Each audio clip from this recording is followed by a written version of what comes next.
મહોત્સવ કે જેના સાચા યશસ્વી ભારત ભૂમિના વીર સપૂતો પોતાનું સર્વસ્વ હોમનારને ફાંસીના માછડાને માં ભારતીનો ખોડો માનનાર એવા વીર સપૂતોના બલિદાનોથી જ આજે આપણે આઝાદી કા અમૃત મહોત્સવ ઉજવી રહ્યા છીએ।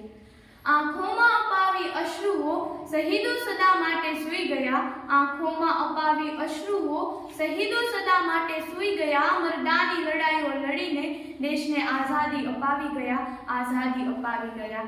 ભારત દેશની આઝાદીનું મુખ્ય કેન્દ્ર એટલે ગૌરવવંતી ગુજરાતની ધરા। આ ધરતીના શૂરવીરોની ગાથા વર્ણવતા કદાચ શબ્દો પણ ખૂટે અને સમય પણ ઘટે, તેમ છતાં પણ આ ગૌરવવંતા ઇતિહાસને શબ્દદેહ આપવાનો હું એક નમ્ર પ્રયત્ન કરું છું। મોરબીની ભૂમિ પર અવતરે ક્રાંતિકારી, સમાજ સુધારક, આર્ય સમાજના સ્થાપક અને ટંકારાની ભૂમિના પનોતા પુત્ર એટલે સ્વામી દયાનંદ સરસ્વતી। તેઓ 1857ની પ્રથમ સ્વતંત્રતાની ક્રાંતિની સંપૂર્ણ યોજના સ્વામીજીના નેતૃત્વ હેઠળ થઈ હતી। તે તેમના પ્રમુખ સૂત્રધાર પણ હતા। તેથી સરદાર વલ્લભભાઈ પટેલ કહેતા કે ભારત દેશની આઝાદીની નીંવ સ્વામીજીના ફાળે જાય છે, જેમને યાદ કરતા આજે મારી છાતી ગર્વથી ગજગજ ફૂલી રહી છે।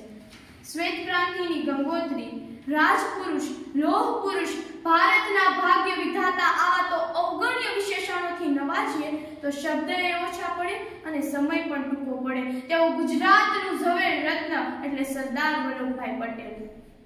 તેમના માટે કવિ સુંદરમે કહ્યું છે, શબ્દ તણા બસ તારે બાણ ઢળી જતા શત્રુના પ્રાણ, ગુર્જર હિંદ અખિલના તંતુ તે બાંધ્યા તે લીધા વાણ, જય જય ગૌરવ ગુર્જરવીર, જય જય ગૌરવ ગુર્જરવીર। 1917 થી શરૂ થયેલી આ યાત્રા 1928માં એક અદ્ભુતપૂર્વક સ્થિતિ હાંસલ કરી। વિશ્વની જનતાએ રસથી વાફે કસે એ બારડોલીનું સત્યાગ્રહ કે તેઓ જ્યારે સરદારથી ઓળખાયા। સ્ટેચ્યુ ઓફ યુનિટીની પ્રતિમા જ તેમણે કરેલા કાર્યો વર્ણવી રહી હોય ને એવું લાગી રહ્યું છે।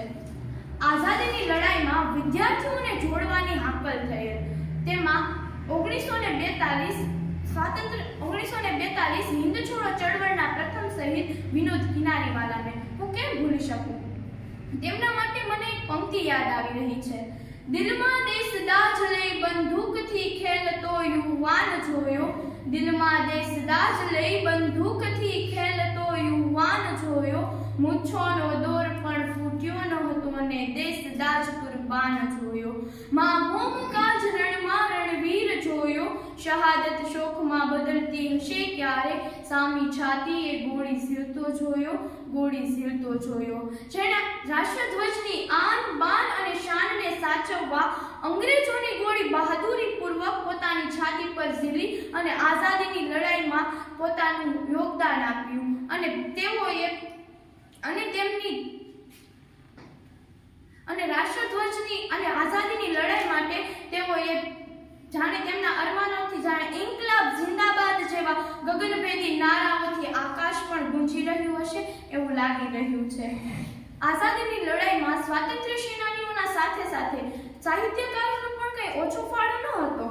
રક્ત ટપકતી સોસો જોડી સમરાંગણથી આવે, જેના રચનાર અને તેથી વિશેષ ગુજરાતી સાહિત્યનું ગૌરવ એટલે ઝવેરચંદ મેઘાણી।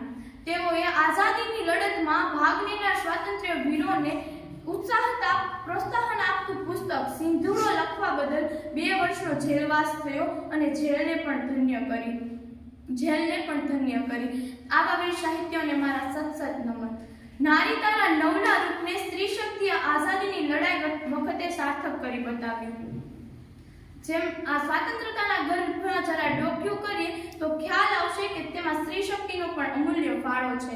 માત્ર 13 વર્ષની ઉંમરથી જ આઝાદીની લડતમાં સ્વાતંત્રતાની લડાઈમાં આગેવાની દાખવી દેનાર ડાંગના દીદી તરીકે બિરુદ મેળવનાર પૂર્ણિમાબહેન પખવાસા। તેઓએ 17 વર્ષની વય સુધીમાં જ 8 વખત જેલવાસ ભોગવ્યો અને 9મી વખત જેલવાસ દરમિયાન તેમને સુરેન્દ્રનગર, સાબરમતી, ધંધુકા અને ધોલેરા સહિત અડધો ડઝન જેલમાં ફેરવ્યા, છતાં તેઓ હિંમત ન હાર્યા। જેમાં આવી તો ઘણી નામી અનામી સ્ત્રીઓ જેમ કે પૂર્ણિમાબહેન પખવાસા હોય કે મણિબહેન પટેલ હોય, આવી તો ઘણી સ્ત્રીઓ નામી અનામી વીરાંગનાઓએ ગુજરાતની ધરાનું ગૌરવ છે। આવા અવસરે મને લીંબડીના ખોબા જેવડા ગામમાં જન્મી અને સ્વાતંત્રતાની ચળવળમાં સિંહ ફાળો આપનાર સરદારસિંહ રાણા, હું તેમને કેમ યાદ ન કરું? તેમણે કરેલા કાર્યો જ મને તેમના ગુણગાન ગાવા ઉત્સાહિત કરી રહી છે. તેમના વિશે આછેરી ઝલક આપું તો આઝાદ હિન્દ ફૌજ માટે નેતાજી સુભાષચંદ્ર બોઝને જર્મનીના હિટલર સાથેની મુલાકાતમાં સૌથી વધુ મદદ કરનાર હોય ને તો તે છે આપણા કાઠિયાવાડનો સાવજ એટલે સરદારસિંહ રાણા. તેમનો માત્ર એક ધ્યેય હતો, ભારત દેશની આઝાદી, આઝાદી, આઝાદી. આવા તો ઘણા સ્વાતંત્ર્ય સેનાનીઓએ પોતાનું સર્વસ્વ હોમી અને ભારત દેશને આઝાદ કરાવ્યો. જ્યારે ભારતનો ત્રિરંગો સન્માનભેર આઝાદ ભારતમાં લહેરાયો હશે ને ત્યારે દરેકે દરેક સ્વાતંત્ર્ય વીરોની આંખ કેટલી વસી હશે. તેમના માટે ગમે તેટલા ગુણગાન ગાઈએ ને તો પણ ઓછા છે. સલામ છે શહીદોને કે જેણે પોતાના લોહી વહાવ્યા, પરિવારોના સાથ ગુમાવ્યા, સ્વતંત્રતા કાજે પ્રાણ ગુમાવ્યા. આજની આપણી આ પેઢીને શી ખબર, આજની આપણી આ પેઢીને શી ખબર કે ગુલામી એ શું ચીજ છે. આવા વીર શહીદોને મારા કોટી કોટી વંદન. અસ્તુ જય હિન્દ.